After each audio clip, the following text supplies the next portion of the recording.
I guess I've tried to decide through my life whether this has been a blessing or a curse. Accounting is actually my vocation. I'm a CPA, and that's how I've made my living. Music has been my avocation. There have been many times when I have looked back and wondered, I probably should have played music for a living. But by not playing music for a living, it frees you up to play whatever you enjoy playing.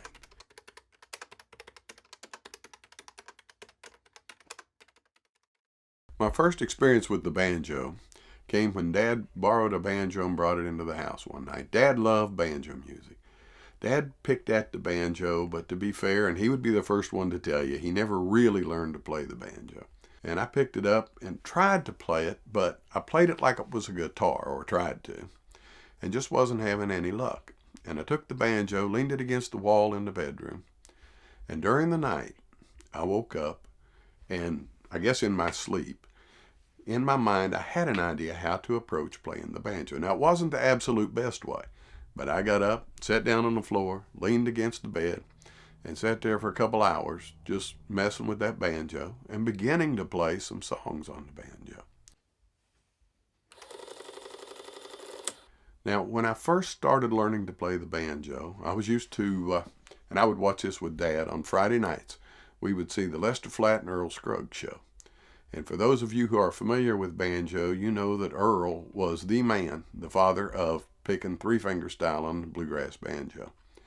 And when I first started learning to play banjo, I learned to play three-finger style. Now, three-finger is a totally different animal, if you will. Use a thumb pick, two-finger picks. These fingers are going to pick up and the thumb's going to pick down. So you're going to get a sound more like this.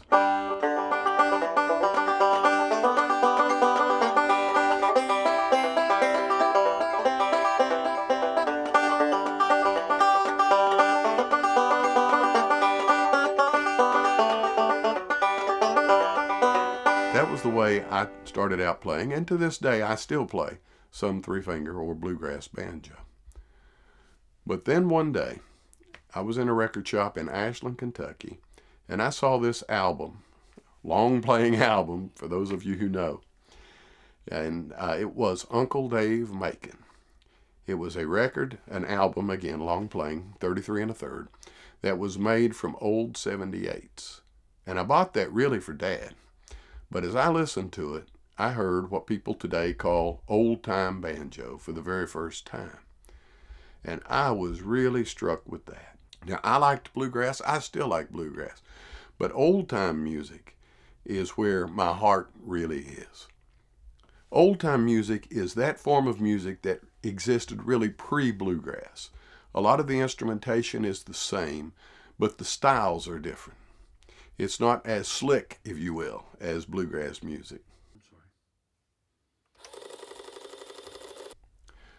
Had a brother-in-law that was a fiddle player, a friend of his that was a guitar player, and so we put together the first band, if you will, that I had ever played in, and it was called the Kentucky Foothill Ramblers.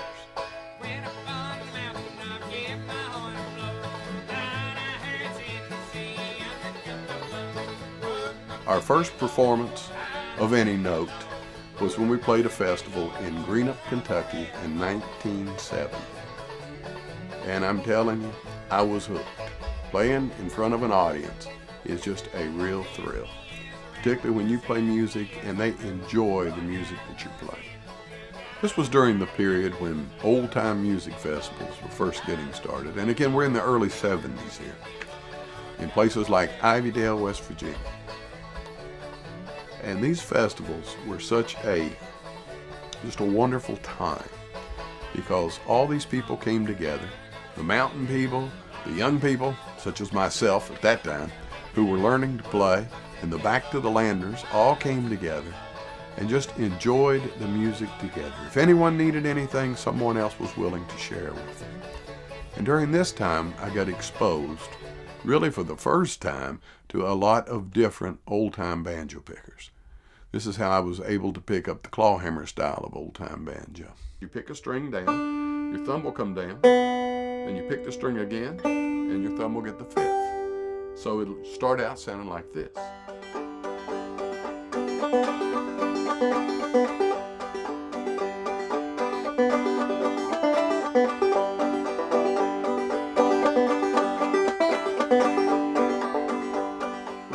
allows you to do a lot of different things with the band.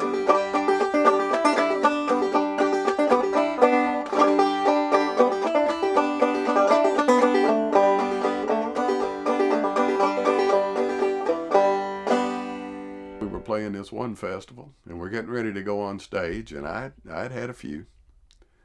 I'd had more than a few. And I told the fiddle player, before we walked up on stage, I said, all I ask is that when we get out there, make sure I'm facing toward the audience. Because I wasn't in real good shape. But we played and we had a good time, and the audience whooped and hollered. There was this bluegrass gospel group who was just recently formed, and I knew a couple of them, and they played one day at church. And I'm sitting there thinking, now I could play some three-finger banjo with this group. So afterwards I got to talking with them, and I joined that band and played for, 4 or 5 years. We did a little bit of recording and played with this group. Played a lot of small churches, drove through some creek beds. I think we played places that weren't even on the map. But we had a wonderful time, a lot of fellowship, didn't really get paid money, but got fed mighty fine. And there's something to be said for that. While I was playing with this group, and again, most groups, I don't know if any of you have ever been in a band, seems like turnover is inevitable. You get a group, you get it exactly where you want it, and then somebody leaves for one reason or another. But this band was playing off and on, it had some turnover.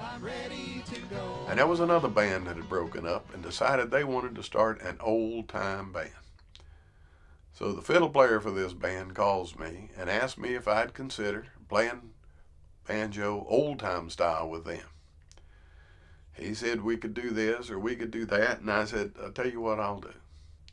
I said, I'll come by your house one day, and we'll get the band together, and we'll play a few songs, and we'll see where it goes from there. Well, that was 14 years ago, and I'm still playing music with this same group called the Rockdale Ridge Runners.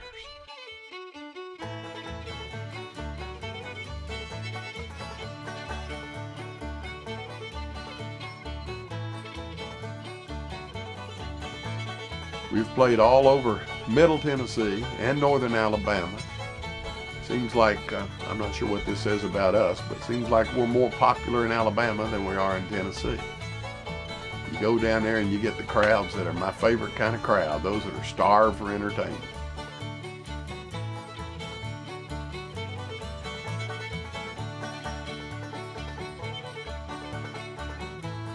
This band plays old-time music, but it plays it in a more driving style.